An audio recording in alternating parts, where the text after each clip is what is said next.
We're here. We're live. We're nationwide. We're worldwide.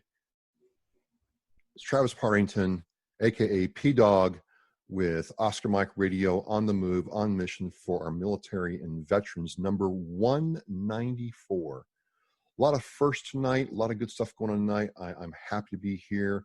And the gentleman on my, I guess you're on my left. We'll say my left for the purpose of this. Yeah, we'll do that. Mr. Matt Cameron. Matt Cameron is the host, creator, and executive producer of Mattie C Sports for You and Me podcast. Mr. Cameron, welcome to Oscar Mike Radio. Thanks for having me, brother. Absolutely. An honor to be on your show. It's an honor to have you here, folks. Now, Matt is kind of a new at podcasting, but he's not acting new. He is definitely punching above his weight. He's gotten a lot of cool guests. We're going to ask him about that. You've got to check out his podcast, and he's in the same family I am. You got a hold of Keith Hayes of Sinister One Productions to get your start, and obviously he's got you off to a fast start. So I'm just happy to have him here, and we're going to talk some sports, people, because we don't have any with COVID-19. We're going to talk about some sports in the military, and then what we both got going on for our podcast. So Matt, I'd kind of appreciate, man, if you take a couple minutes and just tell us about you and your podcast and, what sports means to you. Well, for me, this all started out during this COVID-19. I've always been a big opinionator on different sports, especially the sports I like baseball, hockey, boxing, you name it, I talk about it, except for a couple things. But honestly, I started it with this COVID-19, and I started saying, hey, why don't I create a podcast, and why don't I try to do that in the right way? So like our little group, we have Keith Hayes, as you discussed. This guy is a very smart, intelligent promoter. He's a great person, and he will tell you anything and any steps to get you to where you need to be. So when I was told by a distant friend to reach out to him, he was no problem. It was like business in there. And then it started booming. I started making calls and doing emails and stuff. And that's how I reached out to different athletes, and that's how I got started. And it's been great ever since. And I'm willing to talk to anybody, and especially talking about sports and other subjects that come together. So that's pretty much what I do. I have my stuff every Sunday. And so that's what goes through me. We'll find you every Sunday, Matt. I'm sorry? We'll find your podcast.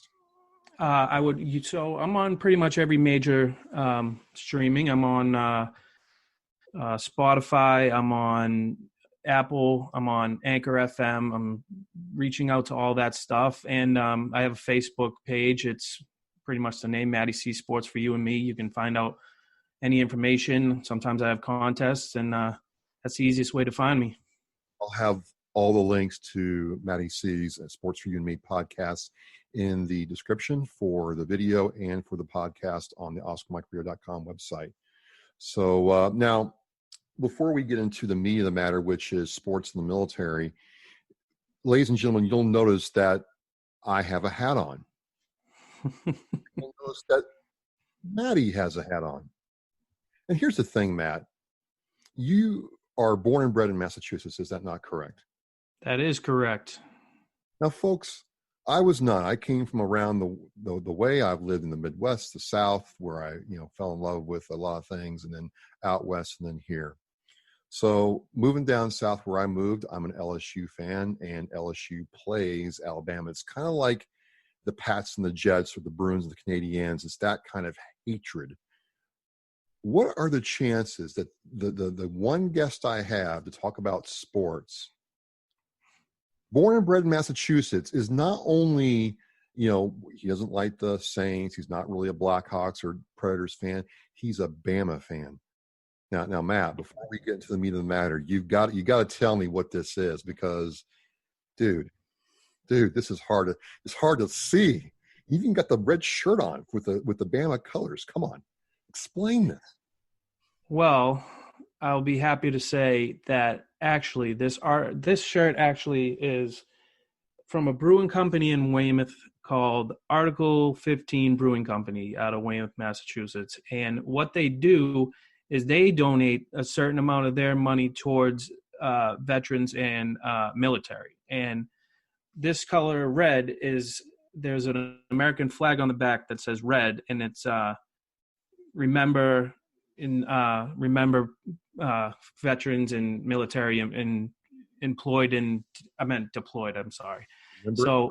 So it's, it's a good cause. I think it's great that, we do need to think of our military out there, because they're defending our country along with this COVID. I mean, it's crazy. But going back to Alabama, LSU, it's the biggest rival in sports, football wise. And, I got a lot of friends that are LSU fans. I go down to Louisiana all the time, and I wear Alabama in the central mecca of LSU fans. See, I think they're weird wearing the color purple. I mean, it's just weird to me, everybody wearing purple every single second of the day. But, it's a great rivalry. It's a lot of fun. It's just I won a lot of money on them. So I started to respect them. I started to love them. And I got a tattoo on the side of my ribs of the big Alabama A. So I've been a fan forever. Well, first of all, Article 15 Brewery, I've actually done a show out of there. And they're great people. And if you want to support a veteran-owned business, and you like beer, which a lot of my friends do, it's a great place to go and hang out, even if you don't drink like me. And maybe we'll have to do that, Mattie. I'll tell you what, our second show will have to be there, maybe during a Sox Royals game or something like that. I'm sure they'll let throw down. And okay with me, my friend. Okay with me. All right. Awesome. So, what made you become a Bama fan in the first place? We got to clear that up before we go on to the next thing. I mean, basically what happened is you can only watch Boston College lose for so long till you get sick of it. So I was placing bets, and I was, we were running on bowl games, and it was when LSU played in the Superdome in 2011. And I was the only, because it was a LSU-based bowl selection picks. So everybody was going with LSU because they're all from there. So lo and behold, I'm the only one who picks Alabama in the national championship, and they win the whole thing, and I'm winning a ton of money. So I'm like, you know what? Love Alabama, and ever since then, loved them for life. Tattoo on my ribs, whatever. So that's how I got the love for LSU. Winning a lot of money, and then it just happened from there. And I'm sorry, you guys don't know how to spell go, so I mean, it's not my fault. Yeah, we just do it with style. That's all. So we started talking about what we were going to talk about, and folks, I always love getting podcasters, whether they're new or experienced or even struggling, to come on and talk with me. I learned so much from them, and it starts some really good relationships. 4 years ago, an experienced podcaster helped me, and it's just a way to kind of keep it all in the family.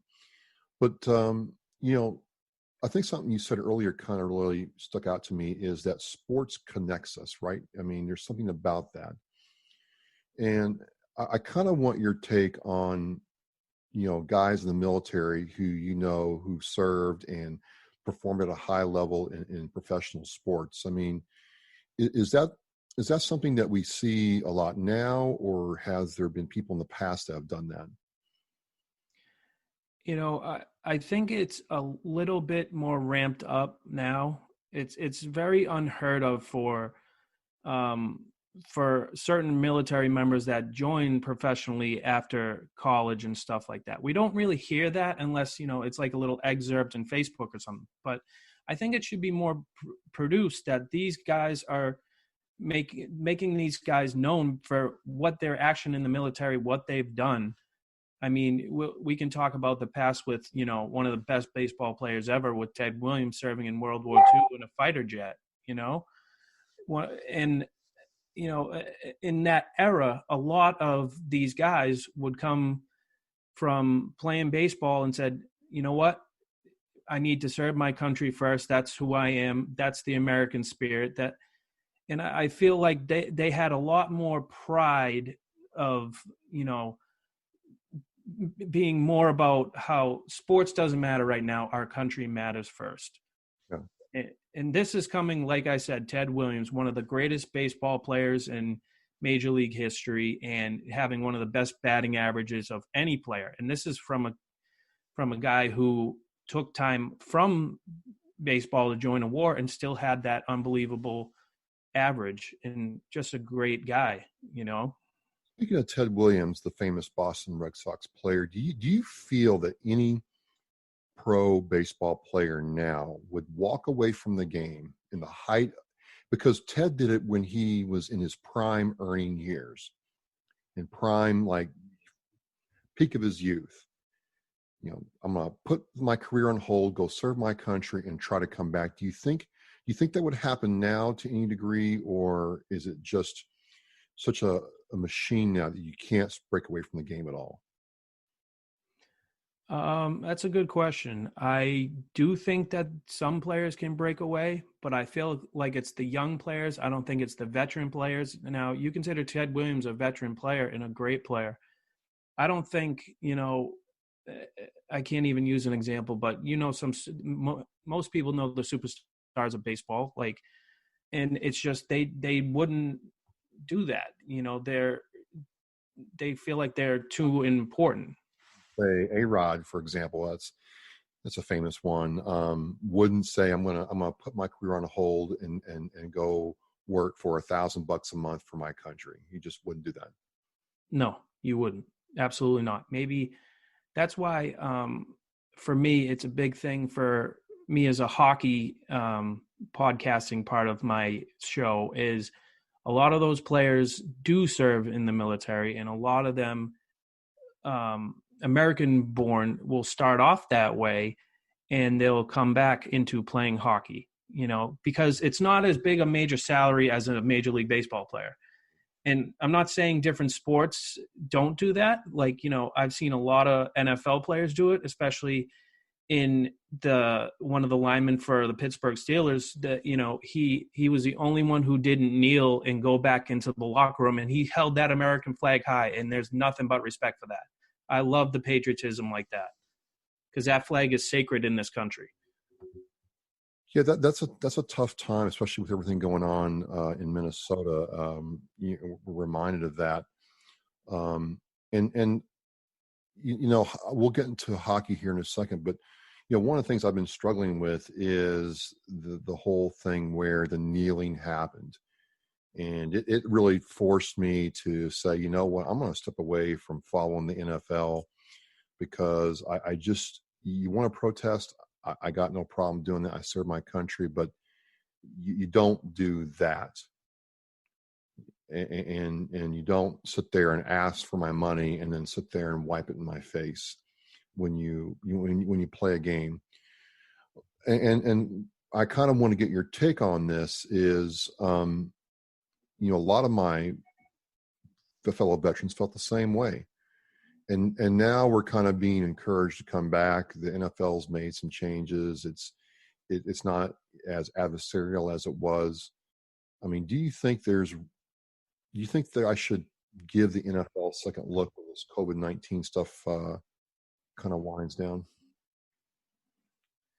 Another good question. We have these commercials when, certain teams come on where they say they support our troops. And I'm sure that they give a percentage to the troops. I'm sure that they do a lot of stuff. I don't know, some of them show they're in Kuwait, they're in Afghanistan, they're in Iraq. I don't know what the NFL particularly does with that, but I would hope they support them. But at that time, around the Kaepernick era, they did not do anything about it. And it was just like you said, for you veterans, it was a slap in the face. And,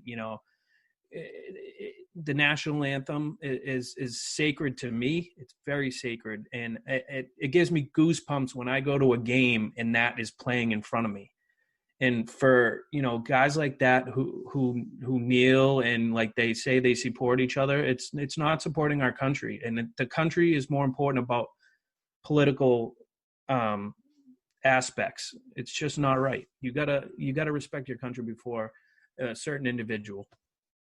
And that's what made hockey so. I grew up watching the Blackhawks. I kind of like the Predators now too, because I think it's a really cool situation down there in Nashville. But I mean, several hockey coaches and ownership made it clear if you, as a hockey player, kneel or disrespect the anthem, U.S. or Canadian or Russian, you're gone. And you didn't hear a blip about it, and no one had a problem with it. And I think it's a very interesting culture.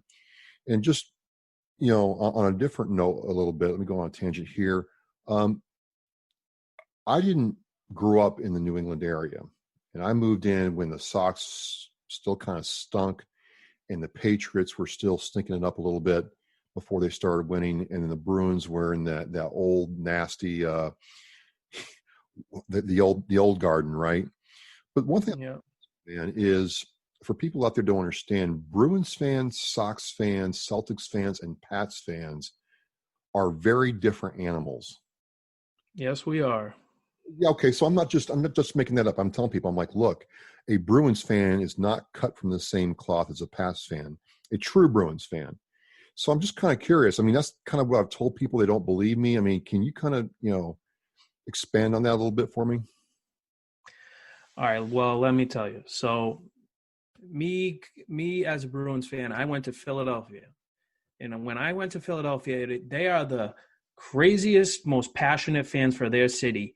And if you're not wearing the Philadelphia Flyer symbol, you're not wearing a Philly symbol, you're especially not wearing an Eagles symbol, you might as well just guarantee that you're going to get a beer thrown at you, food at you. Luckily for me and my wife, who was also with me at the time, I was wearing a Bruins T-shirt, but it was during military week when I bought their shirt that it was just it didn't happen to me, but they did boo me and whatever. But yeah, I mean, we're a whole different breed. I mean, the Patriots have their following, they're okay. The Red Sox have really calmed down because when Jeter and all them were around, we were ruthless with them. And, I didn't like the racism in this community with the Red Sox Nation because not everybody was doing this stuff. Yeah. And a little bit of Boston teams that are here, we have some racist fans, and it's just not good for any game. And, you go to Chicago, you go to different things. There's some people that are a little bit rude and stuff, but not, it's just sometimes in Boston, we can get a little carried away. I just couldn't believe when I first got here that, I mean, people had many shrines at work. People were designing new Fenway parks. People were saying, you know what, I'll give you my Pats tickets because they suck. I'm not going to. 5 years later, those same tickets were marked up 300%, and he thought he was doing me a favor. It's just a different world in this part of the country, and people don't understand it. But ironically, you're right. No one cares about the BC Eagles at all. No one cares about us. No one cares about Boston College, except for the Beanpot. But love it. They don't care. They don't care about the college football, which was like weird. But once the Pats were on, forget it. That was it. Is there any famous, military sports guy besides Ted Williams and the I forget his name. Is it? I can't remember the Pittsburgh Steelers. He's an offensive lineman, and it's right on the tip of my tongue. I know. Was it Villanueva? Was it Villanueva? On my tongue, Villanueva. But I don't quote me on that one. But is there anybody else that stands out to you as a person who served the military, had a professional sports career, and maybe wasn't, Super Bowl or World Cup bound, but definitely made an impression on you? Absolutely, without a doubt, Pat Tillman from the Arizona Cardinals. Probably one of the most influential players of all time to go from a pretty good career in Arizona and said, you know what, I'm turning down, I believe it was $3.2 million for 3 or 4 years. And he said, nope, I'm going to serve my country. Went to Afghanistan, unfortunately lost him in the war. And, like I said, patriotism is a big thing for me. It's hard to see a soldier go down and hear this stuff on the news. And then, he was one that, football more than life, and he chose the military and served his country well and did it with pride, just like you would on the football field. And I had nothing but respect for that man and what he sacrificed for this country, and chose that over football. Just unbelievable. It's really interesting that it had that kind of effect on you and your perspective on sports and how it binds us together. I know for me, when I was serving, man, on those times we were not in the field or not doing something, military related, and we could watch a football game. I mean, it might not even be your team, but it's ironic. In Arizona, where I was stationed, the Cowboys got shown a whole lot, which I can't stand the Cowboys. It's a different story, but we'd rather watch a team that wasn't our team or team that sucked together than be in our rooms alone. It was pretty cool. Just to kind of switch gears now and kind of talk about podcasting. You talked about before when we first got on here. What's been your favorite part of doing this podcast since you got it started? So originally I started on Anchor FM, and I interviewed a fullback for an NFL team in Baltimore. And what happened was I was kind of new to the game. So when I was recording, you could only edit through your phone, and it's just way too small to be editing a major interview. So it's like, I think I'm doing this wrong. So I got a lot of advice and good tips from other people. And for podcasting, for me, it was just a big ups. Like it's more fun. It's a fun thing. If you don't enjoy this, then I mean, you're not up for it. So yeah, for podcasting, for me, it's a lot of steps. It takes a lot to be able to do it. And so I do different formats. So I mean, you got to just experiment, really, and you can get help along the way, but it's you that has to talk about what you feel is right, not talk about me personally. I don't talk politics and I don't talk stuff like that. But of course, like if I feel I can talk to somebody about something, then I will. Like us, military and sports, it's great. So I mean, I'm happy to be on the show with you and talking about this stuff, because it's stuff that makes people feel good, supporting the military and supporting sports and combining both topics. Well, I'll tell you a funny story real quick. I was in Hawk School, and one of the instructors found out that one of my fellow classmates didn't like he was a Cowboys fan, which meant he was not a 49ers fan, and the staff sergeant was a 49ers fan. And that staff sergeant started, I mean, he kind of had it coming to him. My classmate did. He mouthed off. And so the staff sergeant made him do like 200 push-ups to try to again become a 49ers fan. And to his credit, he didn't do it. He stuck by his team, but it was a long day for him. But it's things like that bring people together. And yeah. To have you say that Philly fans are more passionate than Bruins fans is saying something, because you're right. Like Chicago fans are they're passionate about their team, but it's not like life and death like the Canadians or Maple Leafs are, or the Bruins fans are. Nashville's still trying to figure it out. The only reason they I love them to death, and I think the story's great, but my take on Nashville, Mattie, is they just like it because there's fighting. They're coming to see the fights, right? The game. Whereas it seems like a lot of Bruins fans I meet are true students of the game. They can tell you how different things have shifted over the years. And one question I got to ask, because my sons are Bruins fans: Tim Thomas or Tuukka Rask, who's better? Oh boy, you had to throw that one. Um, Had to. Inquiring minds want to know. Now, during my time in 2011, we had Tim Thomas, of course. Unfortunately, we had both. We had great talent in both, but in my honest opinion, and as much as I love Timmy Thomas and he won a Stanley Cup, I'd have to go with Tuukka Rask Really? because you got to look at it through this way. You had Tim Thomas and Tuukka Rask on one team in 2011. Now, Tim Thomas, he was in his late 30s, early 40s. I can't quite remember, but you're gonna run out of gas at that age. And Tuukka Rask is just as like he's getting up there now. But you think about it, he's got a Stanley Cup with that 2011. He took on the Blackhawks and unfortunately lost in Game 5 at home. Then we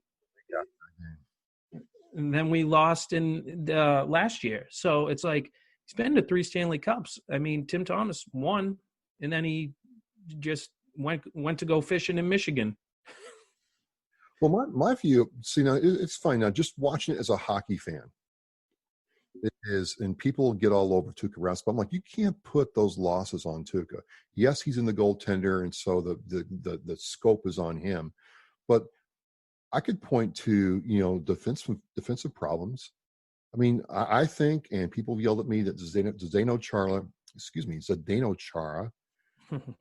is getting up there, man. He's not effective. So the forward can go past him, and he can't use his body like he could 5 years ago to impose his will on that winger or that forward coming down the ice. So once they get past him, it's a 2-on-1. They're going to get shots off. And Tuukka he didn't have help around the net is what I'm trying to say. Yep. The thing with Chara is he's, and I see it too. He has the biggest hockey stick in the NHL. Okay, so my problem is he's using this thing like an 80-year-old woman and just prodding at somebody that doesn't give somebody their jello. I mean, that's the problem. It's like he's just I'm like, take your body and put him in the boards. Absolutely. The winger does not respect him. And because he's going to fly by him.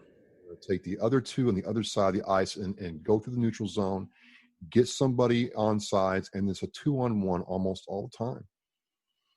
And another thing that bothers me about the Bruins is I'm like, you get offensive talent in there. You're not going to have guys like Marchand for that much longer. You've got to build around them. So exactly. It's a weird situation. And then last thing is, oh my God, dude, to take a family of 4 to a Bruins game is a major expenditure, man. It's expensive. There's no easy way to say it. Like going to the Providence Bruins is a much better take for me. No, absolutely. Absolutely. Even before I had my daughter, me and my wife used to go to Bruins games and all that stuff all the time because we were younger. But $13 a beer.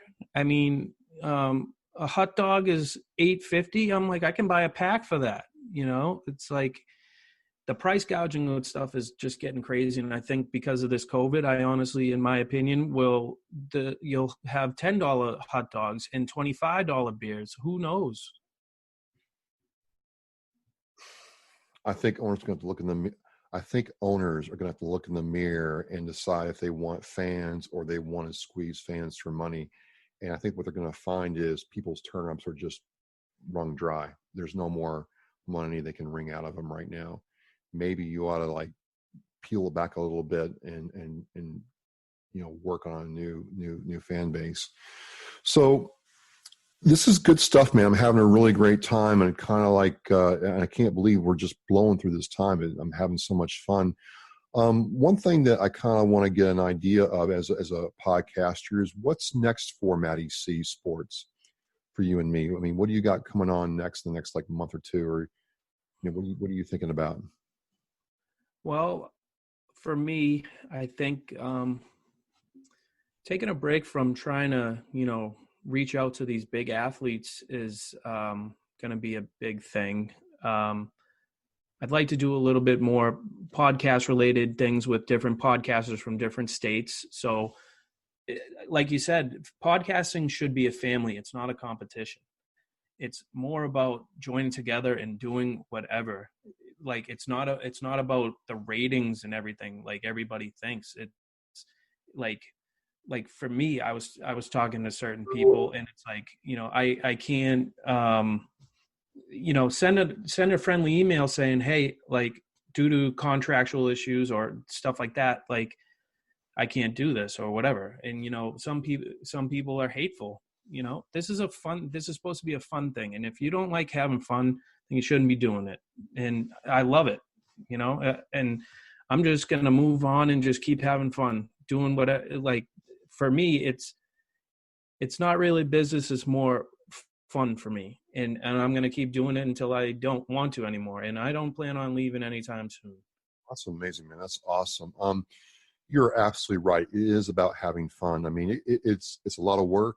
I kind of for me, I kind of approach it like a business focus, but I'm like, if I want to be a business, I'd be in business. This is about having fun and making connections like we are now. And I think you're absolutely right. If you're trying to do this for numbers or likes or followers, you're going to get burned out real quick and stop. So I think that fun aspect is there. And so again, people can find you on, Apple and Google and all the other podcast outlets, right? And on Facebook. Absolutely. Yep. I promote everything. If you people want to know where and what I'm doing, Mattie C Sports for You and Me, Facebook.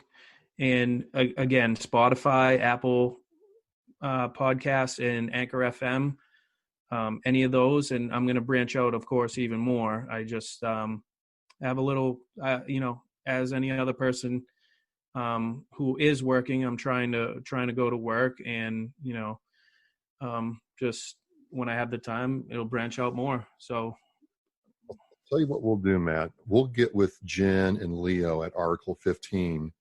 And if you're up for it, if LSU and Bama play this fall, we'll do like a live stream from there of us calling the game our style.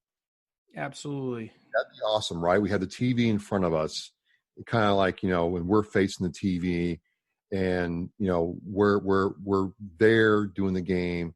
They're showing us their wares, and during commercials we can turn, face the camera, and kind of talk about it. That'd be pretty awesome. That would be pretty sweet. I'll wear my BC hat that day. I have my LSU stuff on. So this has been great, man. This is number 194 for me, folks. I love having first time on with Mattie C. Also, the little first, I've got my Oscar Mike Radio shirt on from Authentically American. You can go to my website and click shop and check them out. And I can tell you what, Matt, after 194, 195, it's still fun for me. It's a lot of work, a lot of effort, but I love doing it. And I think as long as we can do, that and do our job, be a dad, husband, life's pretty good. Yes, it is. And I can't be even more. I'm so happy that everybody's happy and good. So, so it's definitely been a fun time talking with you. And again, congratulations on your 4 years with your podcast, and also your new merch. Appreciate it. And we'll definitely talk some more. It's been a great interview for sure. I appreciate it. I've had a great time, man, and looking forward to watching some good sports together, especially come hockey season. And I'm glad that you and yours are safe during this time of this COVID-19 strife in our country. And I think, maybe we do need sports to bring us together. So thanks for coming on. Thank you. Well, as we say in the Hawk, the missiles in flight, locked through launch. I'm Travis Partington with Oscar Mike Radio. My guest and fellow podcaster, Matt Cameron of Mattie C Sports for You and Me. Check him out. I'll have all the links in the podcast. That's a wrap.